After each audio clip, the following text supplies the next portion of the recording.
बच्चों, कैसे हैं आप लोग। आशा करती हूँ कि आप सभी अच्छे होंगे। बच्चों, शुरू करते हैं आज का अध्याय, दिन दोपहर में शाम। तो बच्चों, ये एक यात्रा वृतांत है, यानी कि यहाँ पर एक यात्रा का वर्णन किया गया है। अरुणाचल प्रदेश की राजधानी कहाँ है, अरुणाचल प्रदेश की प्राकृतिक और भौगोलिक स्थिति कैसी है, तवांग की ऊंचाइयों पर ऑक्सीजन कम क्यों हो जाती है, पूर्वोत्तर के 7 राज्यों को किस नाम से जाना जाता है। तो बच्चों, इन बातों पर एक बार आप विचार जरूर कीजिएगा और अरुणाचल प्रदेश के बारे में पढ़िएगा। आज का पाठ परिचय है। प्रस्तुत यात्रा वृत्तांत में लेखक ने अरुणाचल प्रदेश के विषय में बताया है। यह वह प्रदेश है जहां सूरज सबसे पहले दस्तक देता है। इस प्रदेश की विविधताओं का कोई पारावार नहीं। कहीं बर्फ ही बर्फ तो कहीं झरने ही झरने हैं। समुद्र तल से हजारों फुट ऊंचाई पर रहना, कभी धूप तो कभी छाया, कभी बरसात तो कभी तेज आंधी। ऐसे क्षेत्र में रहने के लिए बहुत हिम्मत, जीवट चाहिए होती है। तो बच्चों, यहाँ पर कहानी है अरुणाचल प्रदेश की, यानी कि बताया गया है कि अरुणाचल प्रदेश कैसा राज्य है। तो आइए जानते हैं अरुणाचल प्रदेश के बारे में इस कहानी के माध्यम से। अरुणाचल के इस दुर्गम पहाड़ी हिस्से में जो बोमडिला दिरांग तवांग की ओर जाता है, भारी ठंड पड़ती है। हम सुबह 5:30 बजे तेजपुर से चले थे, तब बारिश हो रही थी। वह अब तक थमी नहीं है। सामने आकाश को सीधे सिर पर उठाए गर्वोत्तम पहाड़ रास्ता रोके खड़ा है। रास्ता चुपचाप बगल काट कर आगे निकल गया और बात बन गई। मैंने नीचे झांक कर देखा। अतल गहराई में नीला धुआं भरा हुआ है और पाताल से छल छल जलधारा फूट रही है। जलधारा नदी बन गई और होड़ बांधकर साथ दौड़ने लगी। पहाड़ी नदी की लहरों से झाग उठ रहा है। झाग का रंग बिल्कुल दूध सा सफेद है। यानी कि लेखक बता रहे हैं कि अरुणाचल प्रदेश में जब वो पहुंचे तो कैसा कैसा उन्होंने अनुभव किया।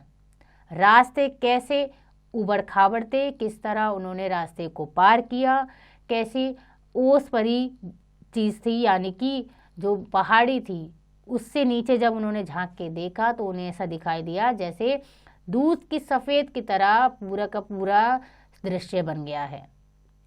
पहाड़ लगातार ऊंचे और ऊंचे उठते जा रहे हैं, यानी कि अरुणाचल प्रदेश बहुत ऊंचाई पर है। पहले दोनों किनारों पर ऊंचे ऊंचे वृक्ष थे, जिनकी पत्तियों पर पड़ी रही चमचम चमकती धूप नदी पर बूंद बूंद टपकती तो नदी की धारा चांदी चांदी हो जाती। फिर ऊंचे पेड़ पहाड़ों के सामने बौने पड़ने लगे। अब पेड़ नीचे हैं, पहाड़ ऊपर है। फिर पहाड़ ने सिर उठाया और बादलों में से भी ऊपर हो गया। विंड स्क्रीन के शीशे पर अभी भी धुनी हुई कपास फैल गई। फिर वहां धुआं होने लगा और दिन दोपहर सड़क अंधेरे में कहीं गुम हो गई।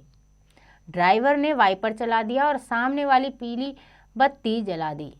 पीली बत्ती की रोशनी धुएं और धुंध को भेदती हुई रास्ता बनाने लगी। यानी लेखक बताने लगे कि जैसे जैसे हम रास्ता पार कर रहे थे, हम बहुत ऊंचाइयों पे जा रहे थे। पहाड़ों पे जैसे चढ़ रहे थे तो पेड़ बिल्कुल छोटे दिखाई दे रहे थे और हमारे सामने बिल्कुल आसमान आ गया था, ऐसा लग रहा था। चारों तरफ धुंध थी जिससे कि दिखाई नहीं दे रहा था। तो ड्राइवर ने पीली बत्ती जलाई और रास्ता पार किया। दोपहर में संध्या का छाछ सहसा टूटा और कोई एक मोड़ पार करते ही सामने चमकती हुई धूप दिखी। वहां एक तख्ती पर लिखा हुआ था फॉग एरिया एंड्स, यानी कि अब यहाँ पर फॉग नहीं होगा, अब आपको रास्ता साफ दिखेगा। इस रास्ते पर धुंध के ऐसे कई क्षेत्र मिलते हैं जो दिन दोपहर कितनी ही बार संध्या के छार रचते हैं और हमें हर बार किसी माया लोक में प्रविष्ट कराते हैं। यानी कि हम सभी को पता है कि जब धुंध होती है तो सामने कुछ दिखाई नहीं देता और उस समय गाड़ी जब हम चलाते हैं तो बहुत डर लगता है और ऐसा लगता है कि पता नहीं कहाँ गिर पड़ेंगे। क्या महाभारत में जयद्रथ वध के लिए श्री कृष्ण ने अपनी माया से ऐसी ही किसी छाव संध्या की रचना की होगी जिसके बाद सूर्य फिर चमका था। बोमडिला भरपूर धूप में चमकता हुआ मिला, यानी कि जब वो बोमडिला पहुंचे तो वहां पे धूप ही धूप थी। वैसा ही रंग बिरंगा सजा सवरा और पर्वत से लेकर आकाश तक फैला हुआ जैसा चित्रों में दिखता है। बोमडिला प्रशासनिक मुख्यालय है और प्रमुख व्यापारिक केंद्र भी है। चित्रों की तरह दिखने वाले इस रंग बिरंगे पहाड़ी नगर में हलचल और रौनक है। सड़कों और दुकानों में लोगों की भीड़ है। ऐसा लगता है कि यहाँ के सभी लोग अपने अपने घरों से निकलकर बाहर आ गए हैं और धूप का उत्सव मना रहे हैं। मन किया कि मैं भी रुक जाऊं और उनके साथ घुल मिलकर धूप का उत्सव मनाऊं। अरुणाचल में मेरे लिए यह धूप का पहला दिन था जो इतना जीवंत और रौनक से भरपूर है और अरुणाचल से जुड़ी मेरी कल्पना को इतना विश्वास दिलाने वाला है। यानी लेखक कह रहे हैं कि बहुत टाइम तक हम जब रास्ते में चल रहे थे तो हमें धुंध ही दिखाई दे रही थी, और जब हम बोमडिला पहुंचे तो हमें मिली धूप और देखा कि लोग कैसे धूप को उत्सव की तरह मना रहे हैं, यानी खुश हैं। फिर भी मुझे यहाँ रुके बिना आगे बढ़ जाना है, क्योंकि वहाँ तवांग में बर्फ पड़नी शुरू हो चुकी है। बर्फ पड़नी थम जाए या बर्फ के कारण रास्ता बंद हो जाए, उससे पहले मुझे हर हाल में तवांग पहुंचना है। इसलिए वो बोमडिला में नहीं रुके। इसलिए तो मैंने दिरांग भी छोड़ा। दिरांग घाटी यहाँ से लगभग 45 किलोमीटर पहले है। देश का सबसे बड़ा ड्रैगन वहाँ है। आगे सड़क बंद थी और वहाँ अफरा तफरी का माहौल था। बोमडिला से आगे अभी 15-20 किलोमीटर ही चले होंगे कि इधर से आगे बड़ी गाड़ियाँ पीछे की तरफ वापस लौटती मिली और उनके साथ यह खबर कि आगे सड़क जाम है। यहाँ 2 ढाबे हैं, यहाँ भोजन भी है और चाय भी। यानी कि जाम लगने के कारण वो आगे नहीं बढ़ पाए तो उन्होंने सोचा कि भोजन ही कर लेते हैं। खूब गहरी धुंध उतरती चली आ रही है और जो दिखाई पड़ रहा था वह धुएं में गुमता जा रहा है। इसके साथ तीखी ठंडी हवा भी शुरू हो गई और बदन को कंपाने लगी। अभी तक मैं एक स्वेटर के सहारे बैठा हुआ था। अब मैंने ऊपर से विंड शीटर डाली और सिर को भी टोपी से ढका। इससे कुछ बचाव हुआ। फिर मैंने अपना कैमरा उठाया और ठीक अपने सिर पर खड़ी हुई पहाड़ी की तरफ निकल आया। यानी लेखक यही बता रहे हैं कि कहीं तो उन्हें धुंध का सामना करना पड़ा, कहीं उन्हें खिली धूप मिली और आगे बढ़े तो इतनी ज़्यादा ठंड। इस पहाड़ी पर मकान दिख रहे हैं जिनमें लोग रहते हैं। वहाँ रहने वालों ने अपने घरों के बाहर और पहाड़ी ढलानों पर रंग बिरंगे फूलों के पौधे लगा रखे हैं। इस समय फूल भरपूर खिले हुए हैं और गहरी धुंध के बावजूद उनके रंग चमक रहे हैं। ऊपर पहाड़ पर और पहाड़ी ढलानों पर खिले हुए रंग बिरंगे फूलों को देखना अच्छा लगता है। यानी बच्चों, हम जानते ही हैं जब हम पहाड़ घूमने जाते हैं तो कैसा सौंदर्य प्रकृति का होता है। यानी कि घरों के आसपास सुंदर सुंदर फूल खिलते हैं जिन्हें हम देखना पसंद करते हैं। आगे लेखक कहते हैं, ऊपर से बहुत बड़ी चट्टान धसक कर नीचे सड़क पर गिरी है। चट्टान क्या, एक छोटा मोटा पहाड़ ही है, वही रास्ता रोके हुए है। सेना का एक टैंक अपनी पूरी ताकत लगाकर उसे नीचे खाई में धकेलने के लिए जूझ रहा है। किसी विशाल काय हाथी की तरह जाकर चट्टान के साथ सीधे मस्तक भिड़ाता है, फिर वापस लौटकर पैर जमाता है और फिर नए सिरे को से धक्का देता है। लेकिन चट्टान टस से मस नहीं हो रही है। तब टैंक ऑपरेटर ने अपने सिर पर लाल छींट वाला एक कपड़ा बांधा और बाहु युद्ध के लिए टैंक के हाथों को खोल दिया। टैंक के हाथ चट्टान को चूर चूर करके नीचे खाई में लुढ़काने लगे। भारी पत्थरों के लुढ़कने की आवाज़ थोड़ी दूर तक तो सुनाई पड़ती है, फिर अतल गहराई से उठकर ऊपर की तरफ आते हुए धुएं और धुंध में उनका दिखना भी बंद हो जाता है। मैंने खाई की गहराई का अनुमान लगाना चाहा, लेकिन उसे नापने के लिए कोई स्केल निर्धारित नहीं कर सका। हम लगभग 10,000 फुट की ऊंचाई पर हैं और अभी हमें और भी ऊपर जाना है। नीचे बात चल रही थी कि ऊपर तवांग की ऊंचाइयों पर ऑक्सीजन कम हो जाती है और वहाँ सांस लेने में दिक्कत होने लगती है। देखें, अब तो उधर जा ही रहे हैं। यानी लेखक बोले कि जैसे जैसे हम ऊंचाई पर जाएंगे तो हमें सांस लेना मुश्किल हो जाएगा, लेकिन पहले जाते हैं फिर देखते हैं।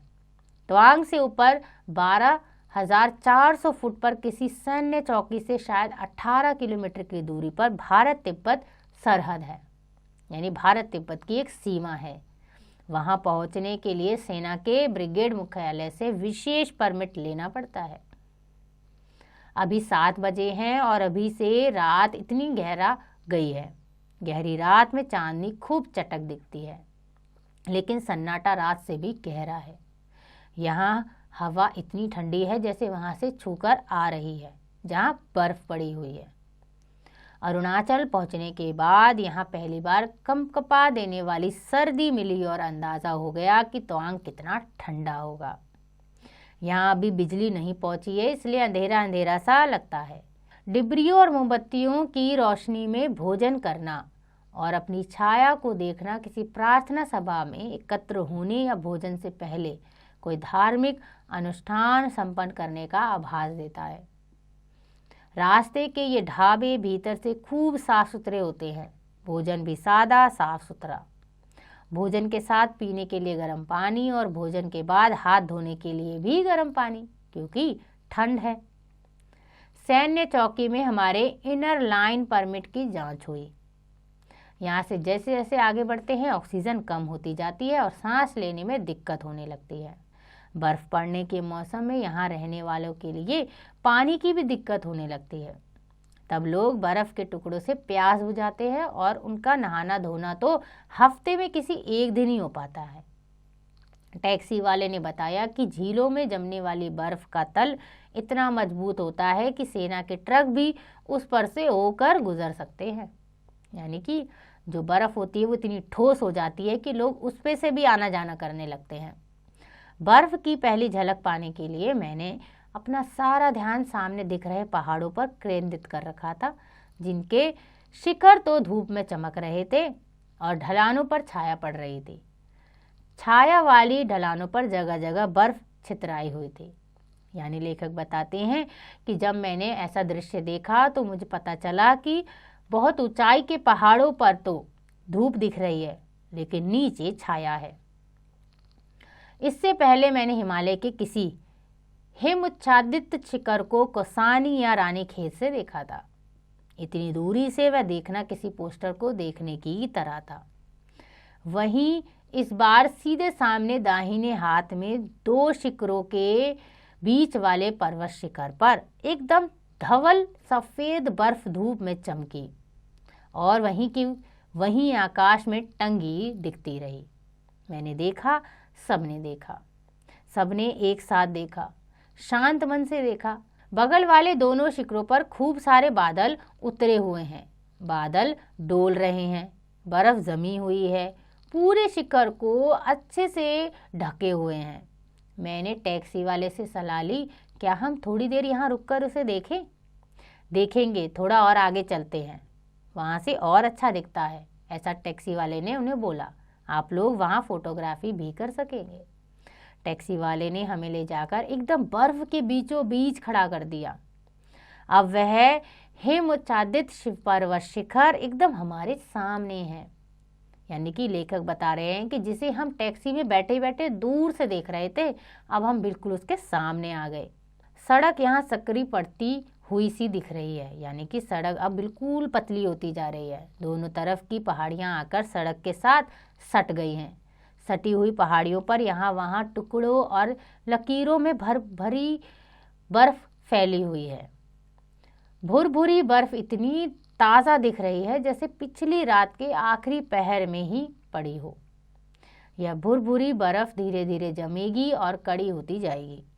तब सड़क से सटी हुई ये पहाड़ियाँ भी दूर से वैसी ही दिखेंगी जैसे यहाँ से वह हिमच्छादित शिखर दिख रहा है। तब यहाँ तक टैक्सियाँ नहीं पहुँच पाएंगी। यहाँ पहुँचकर जो देखने के लिए मेरी आंखें तरस रही थी, वह याक अचानक हमारे सामने था, एक अकेला। वहाँ जहाँ हरियाली गहरा गई है, वह अकेला खड़ा हुआ है। उसके बाल भूरे सफ़ेद है और उसके मालिक ने उसके गर्दन में लाल रंग का रेशमी फीता बांध दिया है। जिसके साथ कांसे या पीतल की घंटी लटकी हुई है। उसके कानों की लौ हल्की गुलाबी है। उसके कान लंबे और नीचे की तरफ लटके हुए हैं। यानी लेखक ने बताया, जब हम वहाँ पहुँचे तो हमने एक याक देखा, क्योंकि याक एक ऐसा जानवर है जो बर्फ़ में ही ज़्यादातर पाया जाता है। ऐसे में वह इतना चित्र में दिख रहा है कि उस पर अपना कैमरा ताने बिना कोई रह नहीं सकता। यानी कि याक की सब ने फ़ोटो लेना शुरू कर दिया, लेकिन कैमरे को उसने शायद बंदूक समझा और भागकर छिपने लगा। ऐसे में उसके गले की घंटी बजने लगी। घंटी की आवाज़ सुनी घाटी में संगीत की तरह गूंजी। यह संगीत मैंने 3 या 4 दशक पहले बनी सत्यजीत रे की फिल्म कांचनजंगा में सुना था।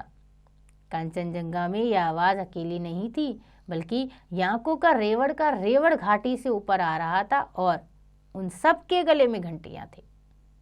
इतने दिनों से कानों में बज रही उन घंटियों के स्वर को आज मैंने यहाँ सुना। इस घटना को अपनी डायरी में नोट कर सकता तो कितना अच्छा होता, लेकिन मैं तो डायरी ही नहीं लिखता। तो लेखक ने बताया कि जब वो पहुँचे वहाँ तो उन्होंने एक याक को देखा और याक का एक सुंदर वर्णन किया और बताया कि उनके गले में जो घंटी होती है, जब वो बजती है तो पूरी दूर दूर तक उसकी आवाज़ इतनी अच्छी लगती है जो आज तक उनके कानों में बज रही है। तो बच्चों, ये यात्रा बताई सतीश जायसवाल जी ने, जिन्होंने बताया कि अरुणाचल प्रदेश एक कितना सुंदर राज्य है और वहाँ कभी धूप होती है, कभी छाँव, तो कभी ठंड, तो कभी बर्फबारी। तो आइए जानते हैं इनका लेखक परिचय। सतीश जायसवाल का जन्म छत्तीसगढ़ राज्य के बिलासपुर में 17 जून सन 1942 ईस्वी को हुआ था। उन्होंने पत्रकारिता व साहित्य लेखक के 4 दशकों में कहानी, कविता, संस्मरण आदि विधाओं में नियमित लेखन कार्य किया। इन्होंने अनेक कृतियां जैसे धूपताप, कहाँ से कहाँ नदी नहा रही थी, जाने किस बंदरगाह पर आदि लिखी। 14 अगस्त 2021 ईस्वी को छत्तीसगढ़ के मुख्यमंत्री बघेल जी ने आपको 21वें वसुंधरा सम्मान से सम्मानित किया। तो बच्चों, ये था परिचय सतीश जायसवाल जी का। आशा करती हूँ कि आपको यह अध्याय समझ आ गया होगा। इसका अभ्यास आप स्वयं कीजिएगा।